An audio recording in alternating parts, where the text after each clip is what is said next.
Amen, amen. Gloire au Seigneur. Que le Seigneur nous bénisse pour cette merveilleuse portion de temps dans la louange de celui qui est assis sur le trône. Bien-aimés, dans les cieux, il y a une seule activité. C'est à l'agneau immolé que tout est dirigé, vers qui tout est dirigé. La gloire, la louange, l'honneur et la puissance. Les cieux n'est pas un lieu de timidité. Les cieux, c'est un lieu de gloire. Ah, quand les pharisiens pouvaient se plaindre, mais pourquoi ces enfants font du bruit? Jésus, il faut les calmer, il faut leur demander de ne pas faire de bruit. Jésus leur a dit, si et ces têtes des pierres vont chanter. Bien-aimés, quand est-ce que le bruit dérange nos cœurs? C'est lorsqu'on n'a pas l'esprit du ciel. Ah, le bruit, il y a bruit et bruit. Mais la louange de Dieu n'est pas un bruit. C'est une mélodie. Ah, c'est merveilleux, frère. Le ciel, c'est un lieu de louange et d'adoration. Et l'esprit du ciel, partout où il se sent dans la joie, dans la louange et l'adoration. Ah, il n'a pas envie de couper la louange et l'adoration, mais il les coupe quand même parce que celui qui continue la suite du programme, c'est le même Dieu qui est en train d'être loué.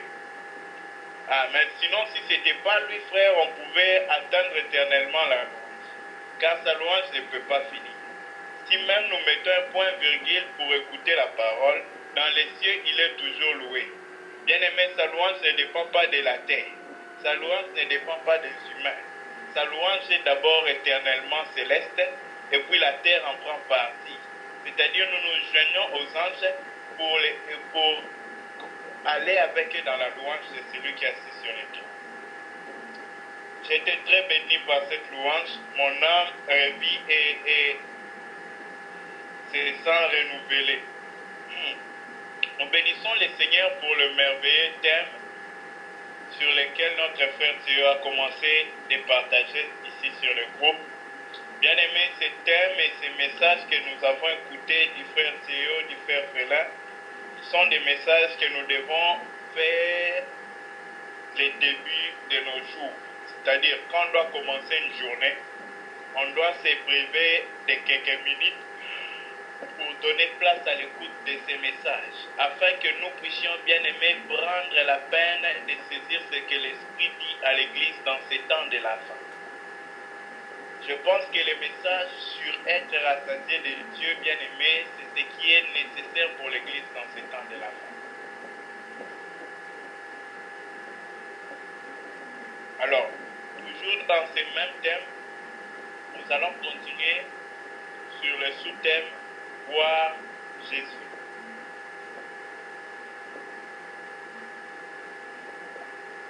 Nous étions en train d'essayer d'expliquer l'évidence d'avoir vu Jésus ou de voir Jésus. Comment quelqu'un peut être sûr et certain, persuadé, rassuré.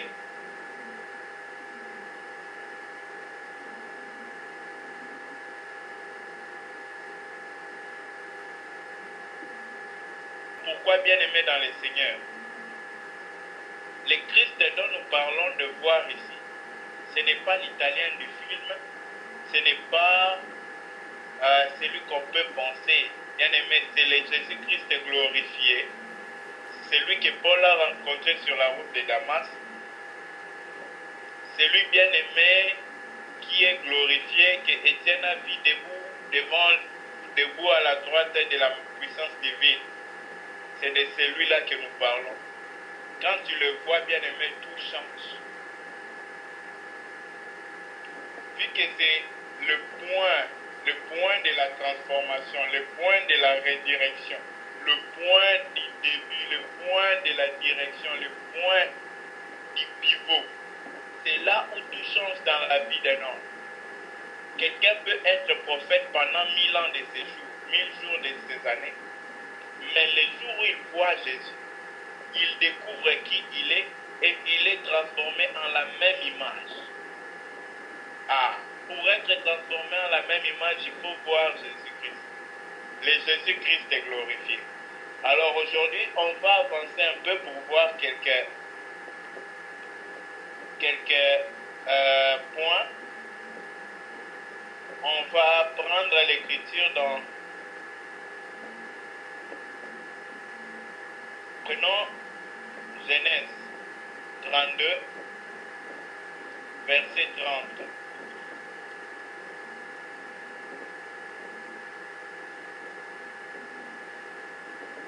Genèse 32, 30.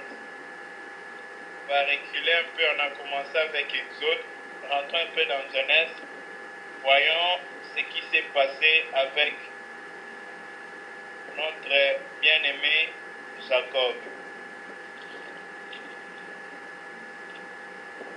Genèse chapitre 32, verset 30.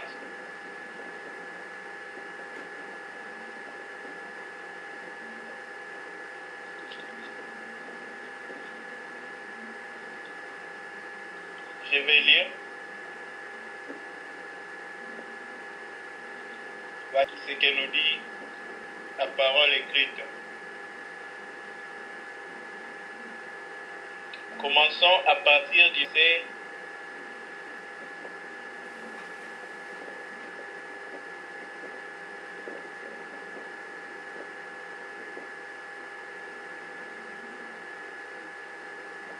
Commençons à partir du verset 21 jusqu'à 30.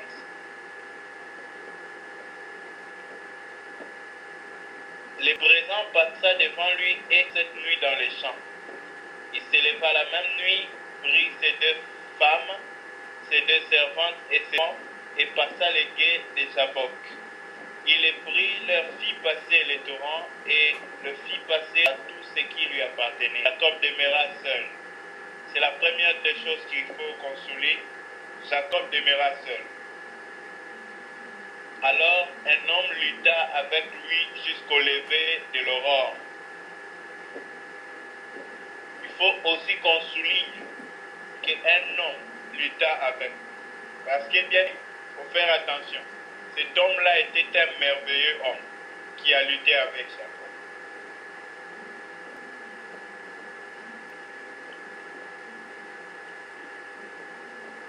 Un homme lutta avec lui jusqu'au lever de l'aurore. Il ne maîtrisait pas, cet homme le frappa à l'emboîture de la hanche, et l'emboîture de la hanche de Jacob se démit pendant qu'il luttait avec lui. Il dit, « Laisse-moi aller car l'aurore s'élève. » Et Jacob répondit, « Je ne te laisserai point aller, que tu ne m'aies béni. » Attention, Jacob est en train de se battre avec un homme. Mais il dit à cet homme, moi je ne vais pas te laisser que tu m'aies béni. Si tu te bats avec quelqu'un, ce qui est bizarre, il a juste rencontré. La Bible ne nous dit pas d'où est-ce qu'ils venaient, où ils se sont vus, qu'est-ce qui y a précédé. Pour que deux personnes se battent, frère, il faut qu'il y ait quelque chose. Ici, là, ce n'est pas le cas. Un homme bien-aimé, juste rencontré comme ça, lutta avec lui. Et pas n'importe quelle lutte. Cet homme-là va le frapper au point de casser l'emboîture de sa hanche. Laisse-moi aller, car l'aurore se lève. Jacob répondit, je ne te laisserai point aller, que tu ne m'aies béni. Cet homme est merveilleux, frère. Tu te bats avec quelqu'un, mais pour le laisser partir, tu réclames sa bénédiction avant de laisser partir. Bien-aimé, c'est merveilleux.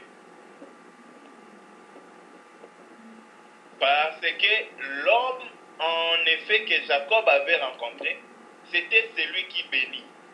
Ah, l'apôtre Paul, je pense, diffère celui qui bénit de celui qui est béni. Il dit c'est le plus grand qui bénit. Or, il pouvait bénir, bien aimé, que celui qui a le droit de bénir et recevoir la bénédiction, celui qui peut recevoir la bénédiction.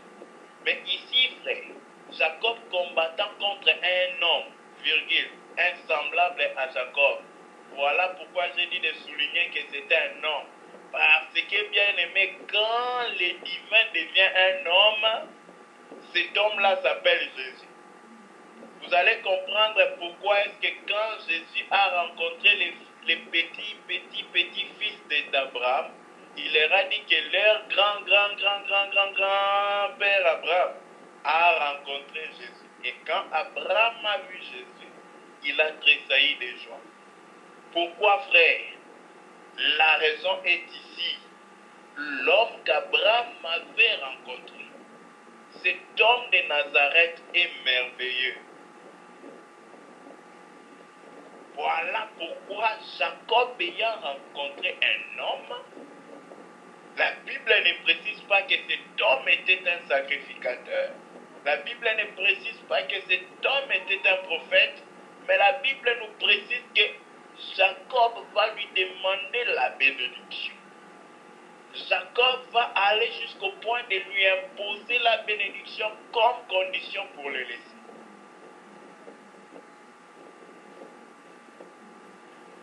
Bien-aimé, cet homme que Jacob avait rencontré, il est merveilleux. Il est merveilleux parce qu'il est merveilleusement merveilleux.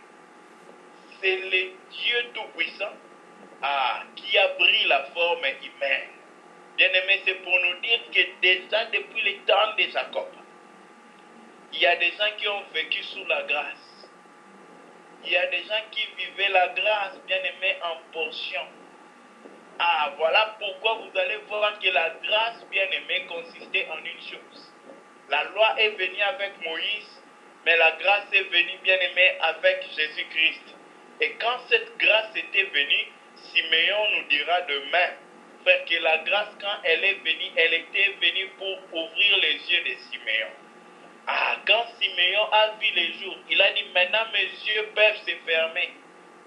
Mon âme peut se reposer un peu parce que j'ai vu le salut d'Israël. J'ai vu Dieu dans la forme humaine.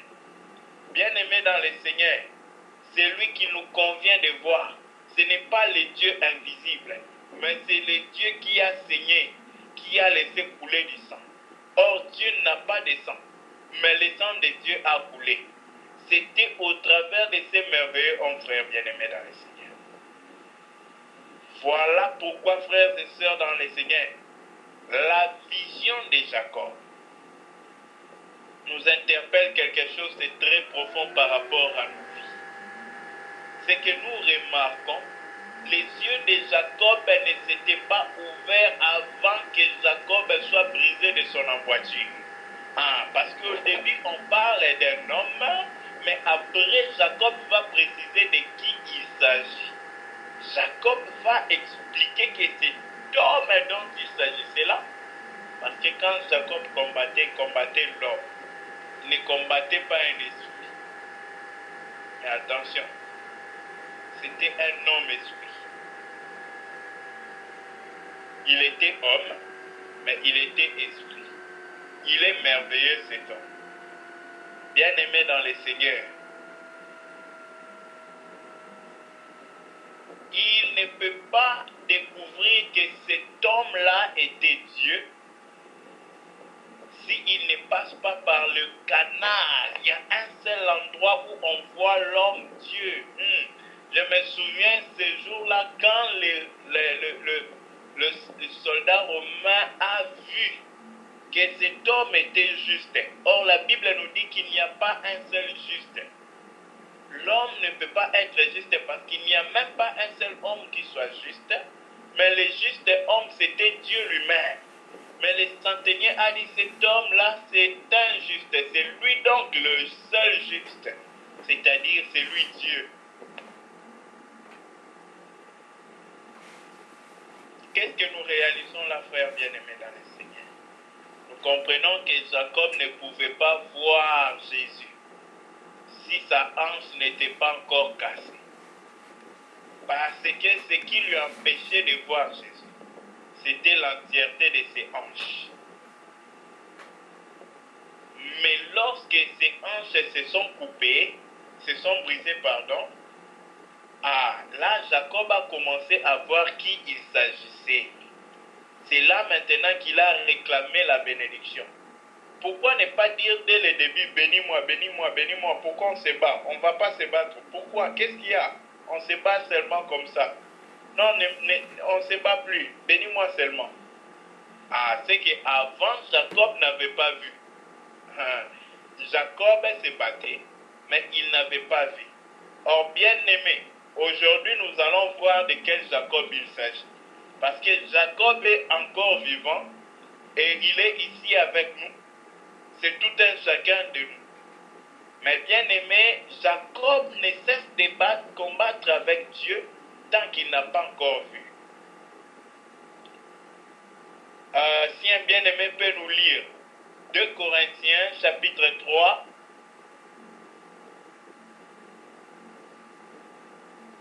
verset 13 jusqu'au verset 18. 2 Corinthiens 3, 13 à 18. Lisons la parole au nom du Seigneur dans 2 Corinthiens chapitre 3, du verset 13 au verset 18. Et nous ne faisons pas comme Moïse, qui mettait un voile sur son visage, pour que les fils d'Israël ne fixassent pas les regards sur la fin de ce qui était passager. Mais ils sont devenus durs d'entendement, car jusqu'à ce jour, le même voile demeure quand ils font la lecture de l'Ancien Testament. Et il ne se lève pas parce que c'est en Christ qu'il disparaît. Jusqu'à ce jour, quand on lit Moïse, un voile est jeté sur leur cœur. Mais lorsque les cœurs se convertissent au Seigneur, le voile est ôté. Or, le Seigneur, c'est l'Esprit. Et là où il y a l'Esprit du Seigneur, là est la liberté. Nous tous qui, le visage découvert, contemplons comme dans un miroir la gloire du Seigneur, nous sommes transformés en la même image, de gloire en gloire, comme par le Seigneur, l'Esprit. Amen. Amen. Gloire au Seigneur. Merci beaucoup. Bien-aimé, qu'est-ce qu'on découvre dans ce qu'on vient de lire? Nous découvrons que on ne peut pas voir avant. Avant, la vision n'existait pas. Pourquoi, bien-aimé? Parce qu'il y a un voile. Il faut que les voiles soient brisés. Il faut que la séparation soit ôtée. Il faut que les blocs soient enlevés pour que maintenant nous trouvions accès, bien-aimé, accès pour voir au-delà du voile. Accès pour entrer au-delà du voile. Bien-aimé dans le Seigneur, la vision, c'est une question d'aller au-delà du voile. Et il faut que le voile soit brisé. Alors, bien-aimé, le voile n'existait pas ailleurs. Nous sommes en train de voir Jacob. Le voile n'était pas quelque part. Le voile était en lui. Le voile était dans Jacob. Il fallait que le voile soit brisé, déchiré. Quand le voile était brisé, immédiatement, il a compris qu'il ne fallait plus combattre, mais demander la bénédiction. Or, bien aimé dans le Seigneur, les Jacob qui combat contre Dieu, en pensant qu'il combat les hommes, bien aimé, c'est toi et c'est moi. Lorsque Paul a compris ces choses, il a immédiatement dit il s'est exprimé dans Éphésiens pour dire, nous ne devons pas combattre contre la chair. Nous ne devons pas combattre contre les sangs, mais contre les principautés, contre les territoriaux. Pourquoi il a d'abord précisé que ce n'est pas le sang et la chair, ce n'est pas les hommes?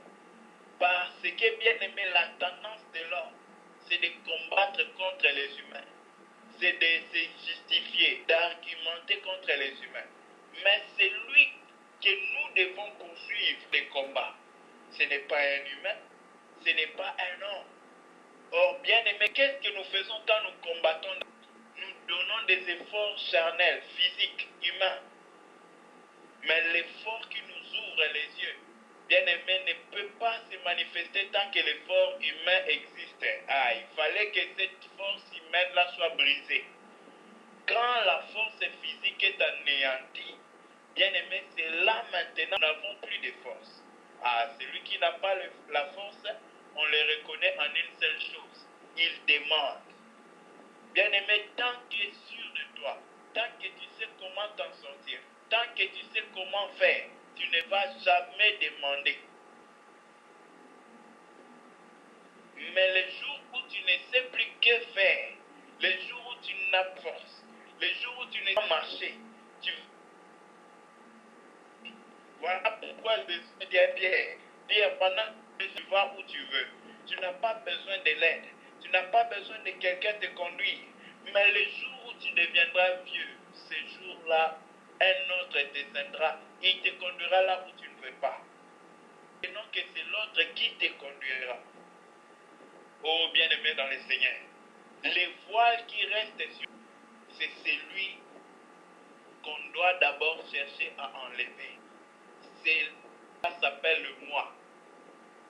Et quand cet homme est merveilleux, attention, comme dit homme, et qu'il s'agit de celui-là qui est merveilleux pour les distinguer de nous autres, bien aimé, cet homme est merveilleux quand il a cassé la moiture de la hanche de Jacob.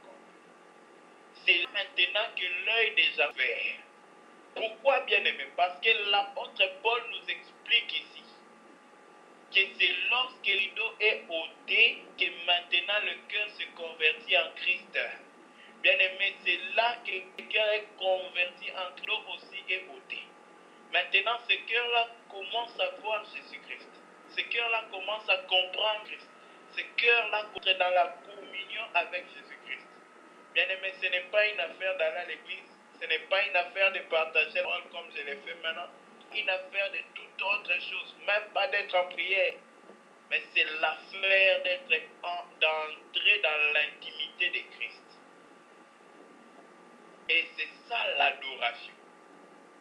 Entrer dans l'intimité de Christ, on dit qu'une femme est en intimité avec son mari lorsque les deux deviennent un seul. Bien-aimé dans le Seigneur, le jour où Jésus-Christ est frappé à l'emboîture de ma hanche ou de ta hanche, à l'emboîture de ton moi, de mon moi, ce jour-là, nous voyons Christ face à face. Ce jour-là, la manière dont nous voyons Christ ne sera plus la même.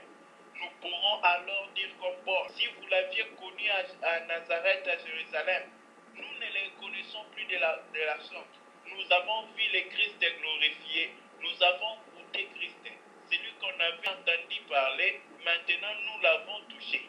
Jean pouvait le dire avec assurance. C'est qu'on a entendu depuis le commencement. C'est qu'on a vu, on a touché de la part de la parole de Dieu. Oh bien-aimé dans le Seigneur. Ce qui nous convient, c'est de lui laisser le temps de frapper. Quand il frappe, ça brise. Quand il frappe, il finit nos forces. Quand il frappe, il finit nos capacités. Mais bien-aimé, quand nous n'avons pas de capacités, j'aime beaucoup c'est la manière dont le frère Théo et les frères Frélin expliquent cela. Quand ils disent que même dans les feux, même dans l'eau, tu ne seras pas submergé. Parce que lui, quand c'est lui qui te brise, il va te rendre plus fort qu'avant. Il a brisé Job, il a relevé Job plus haut. Il a brisé Jésus-Christ, il a souverainement glorifié. Bien-aimé dans le Seigneur, c'est qu'il nous faut pour voir Jésus-Christ. Car l'homme que Jacob avait vu, c'était Jésus-Christ.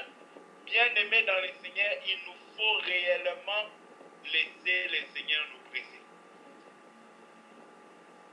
Il nous faut laisser le Seigneur nous briser. Voilà pourquoi ici l'Écriture nous dit ceci.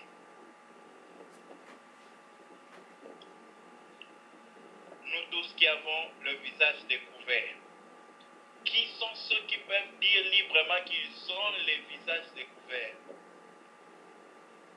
Bien-aimés, ce sont ceux dans lesquels le moi a disparu.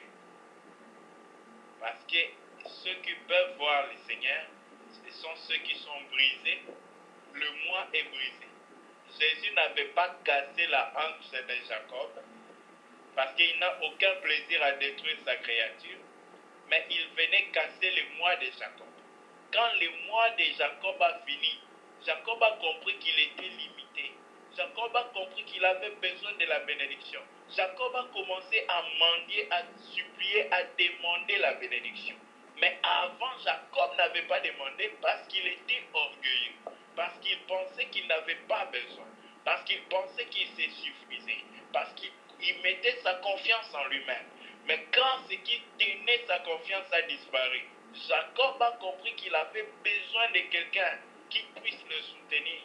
Oh bien-aimé dans le Seigneur, nous ne découvrirons jamais qui est Jésus, qu'est-ce qu'il peut faire dans nos vies si nous n'avons pas de besoin.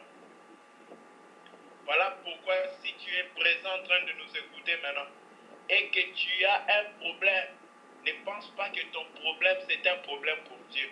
Ton problème, bien-aimé, est une solution à un autre problème de Dieu.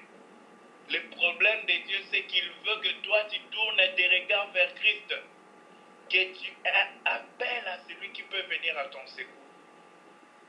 Mais bien aimé, toutes les circonstances autour de toi n'arrivaient pas à t'amener à fixer les regards vers Christ.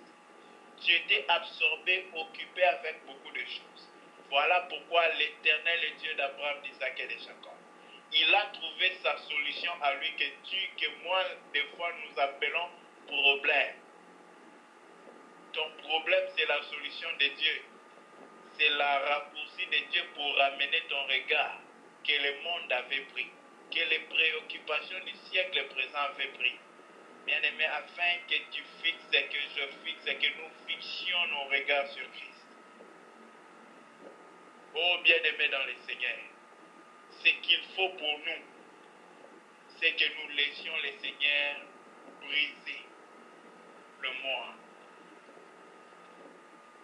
Car bien-aimé, quelqu'un à qui on a brisé la hanche ne demande pas la bénédiction, il demande la guérison.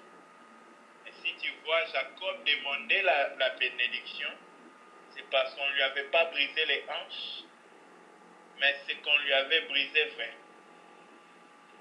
C'était le moi. Lorsque le moi finit, c'est l'heure de la bénédiction, parce que Dieu ne bénit pas tant que le moi est présent.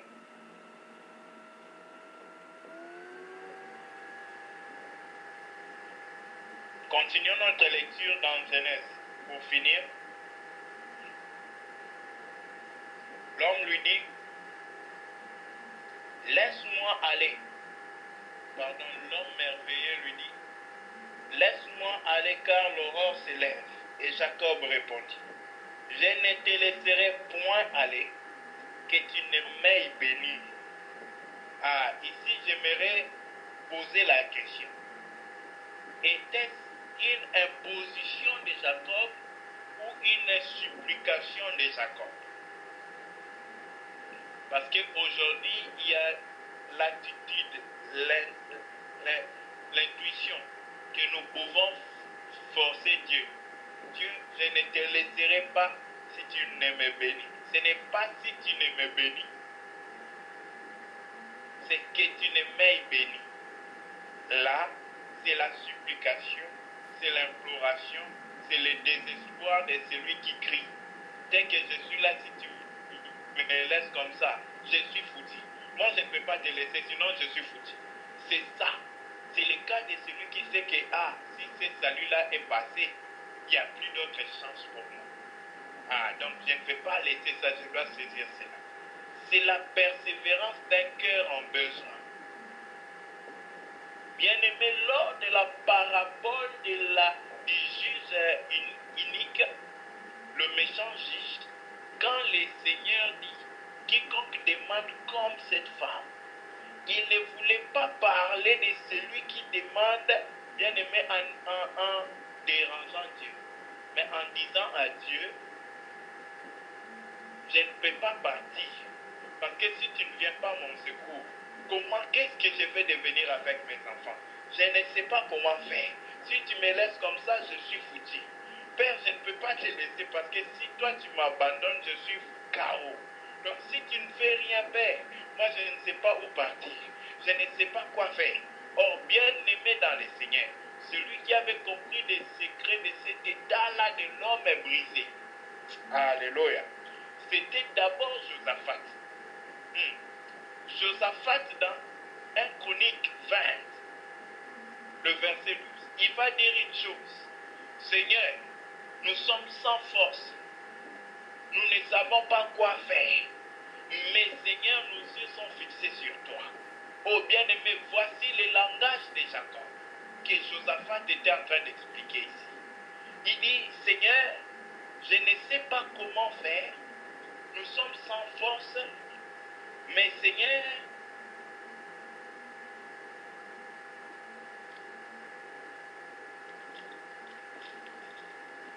je vais retrouver ces 2 Chroniques, je pense. 2 Chroniques 12. Il dit, ô notre Dieu, n'exerceras-tu pas tes jugements sur eux? Car nous sommes sans force devant cette multitude nombreuse qui s'avance contre nous. Nous ne savons que faire. Mais, j'aime la partie du mais, frère. Mais, nos yeux sont fixés sur toi. Bien-aimé, la persévérance dans la prière, c'est une supplication. C'est une insistance dans le désespoir. La Bible déclare aussi, il est aussi écrit. Quand l'écrit, le Seigneur écoute.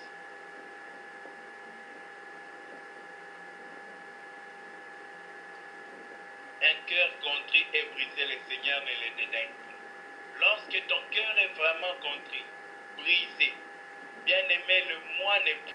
Tu dis au Seigneur, Nassili, je suis fini, je suis en anonyme d'âme. Donc il a arrivé à son bout, il ne peut plus avancer, même pas d'un centimètre.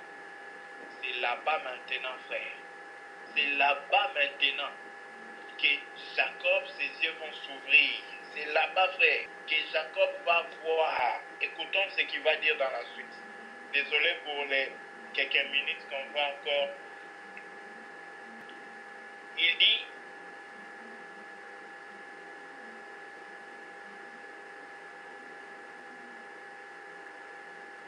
ton nom. En prenant directement le verset 30, Jacob l'interrogea en disant, fais-moi, je te prie, connaître ton nom. Il répondit, pourquoi de mon nom? Et il est béni là. On lit, Jacob appela ce lieu le nom de Péniel. Car il dit, écoutez frère, il s'agissait de l'homme. Mais maintenant Jacob a compris que l'homme là c'était Dieu. Il va dire ceci.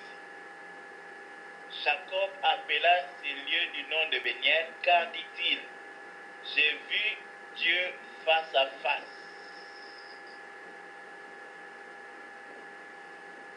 Il n'a pas vu un homme, mais il a vu Dieu. Il a lutté avec Dieu sous la veine, mais celui qu'il a lutté avec, c'était Dieu. Voilà pourquoi au début j'ai dit que cet homme-là, c'est un homme merveilleux. Quelle était la conséquence, frère? La conséquence, c'est celui-ci. Mon âme a été sauvée. Mais voici une autre évidence de celui qui a vu Dieu. As-tu vu Dieu? Jacob va te demander, tu as vu Dieu? Est-ce que ton âme est sauvée? Parce que pour bien-aimer dans le Seigneur, souvenons-nous que nous sommes environnés d'une si grande nuée de témoins. Lorsque Jacques témoignait pour notre vie, il va dire, tu as vu Dieu? Est-ce que tu as sauvé? Celui qui a vu Dieu ne peut plus pécher. Celui qui a vu Dieu a vu le salut. Qui a vu Dieu est sauvé. Sauvé du péché, frère. Non pas il sera sauvé du péché, mais il est sauvé.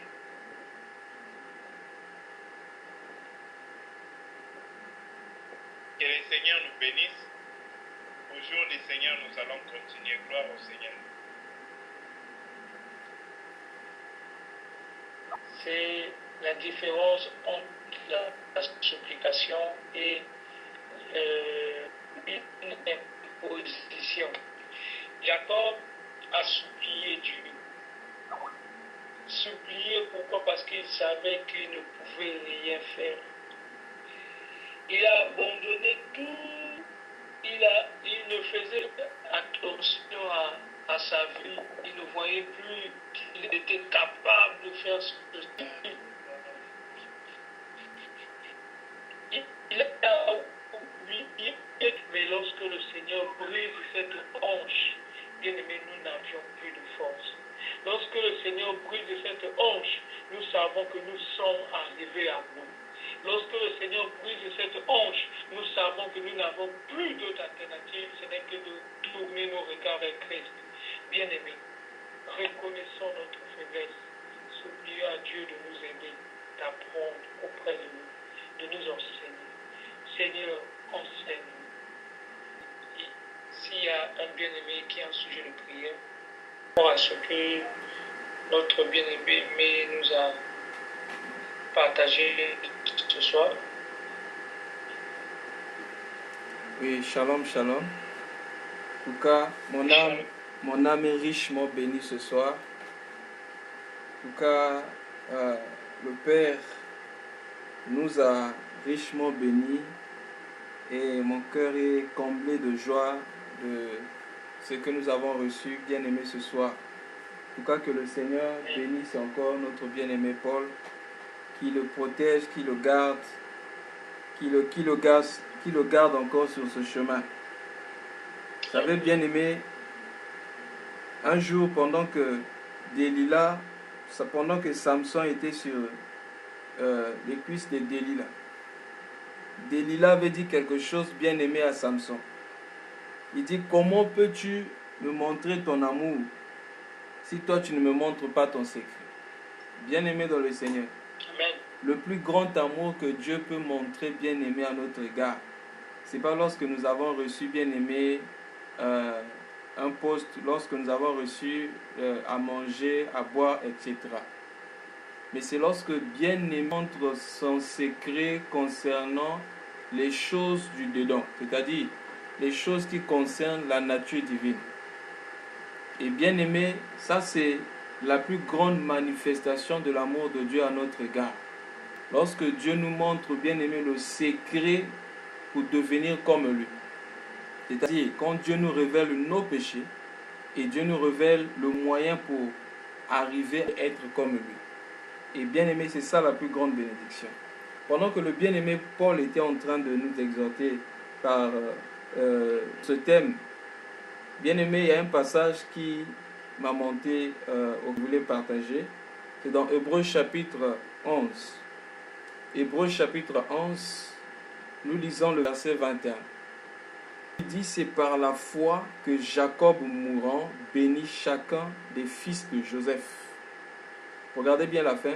Et qu'il adora appuyé sur l'extrémité.